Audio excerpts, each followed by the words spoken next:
Sa atong pagkinabuhi nini nga kalibutan, sa atong pagkatawhanon, naay panahon nga kita nakabuhat og dili maayo. Adunay panahon nga adunay tawo nga masuko kanato, apan ang gusto ni Lord igsuon nga ang tanan nga nagbuhat og dautan, ang tanan nga nagbuhat og dili maayo, ang tanan nga nagsulti og dili maayo, ang gusto niya nga dili gyud kini nimo baslan usab og dili maayo.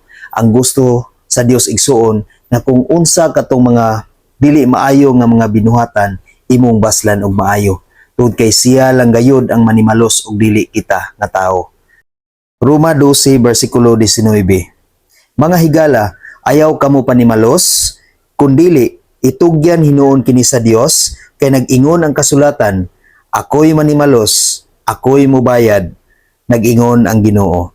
Ang kasulatan igsuon nag-ingon nga ang Dios lang gayud ang manimalos ug dili kita nga katawhan.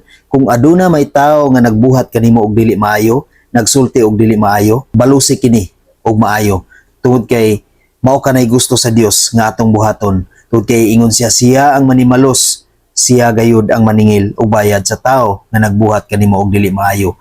Maong bantayanan kayo igsuon nga kung bisan kinsa katong tawo nga nakabuhat og dili maayo, unya moabot ang panahon nga kamo nagkauliay na, nagtagdanay na sa maayo nga pagtagdanay, apan igsuon ang Ginoo manimalos gayud niana. Ang Ginoo gayud ang maningil sa iyang mga binuhatan nga dili maayo. Tungod kay biblikal kana igsuon nga siya ang manimalos. Kung unsa katong iyang nabuhat nga dili maayo, ang Dios gayud ang maningil kaniya niana igsuon. Bisan nagkaokihay na kamo, apan aduna man siya sala nga nabuhat kanimo, paninglon gayud siya sa Dios niana. Maong ang gusto sa Dios igsuon nga kita nga nagtuo, kita nga nag-alagad, kita nga may kahadlok og pagtawad sa Dios, ato gayud nga ipadayon ang pagbuhat og maayo ngadto sa nagbuhat og dautan kanato. Tungod kay ang Dios gayud nagtan-aw niana, mo reflect na sa atong kaugalingon igsuon. Kung makita sa Dios nga ang nagbuhat kanimo og dautan imong gibaslan og maayo, ang ibalos kanimo sa Dios igsuon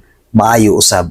Apan katong tawo nga nagbuhat kanimo og dautan, ang ibalos sa Dios niana igsuon mga dili pun maayo nga mahitabo sa iyang kinabuhi.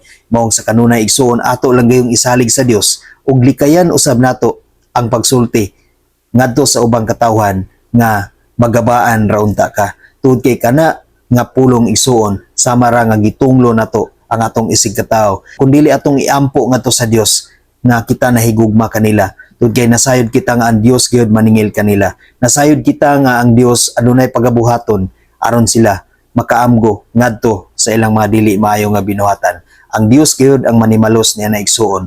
Maong sa kanunay ato lang gayong iampo sa Dios. Ato lang yung isalig kaniya ang tanan. Ato lang yung iampo kanunay sa Dios igsuon. Tungod kay pinaagi kaniya, pinaagi sa Dios igsuon, adunay dako na kausbanan, adunay dako nga mahitabo sa tong kinabuhi, nga muhari gayud ang gugma, muhari gayud ang pagsinabtanay, muhari gayud ang pagkamapaiinubsanon, pinaagi sa Dios igsuon. Amen? God bless sa tanan.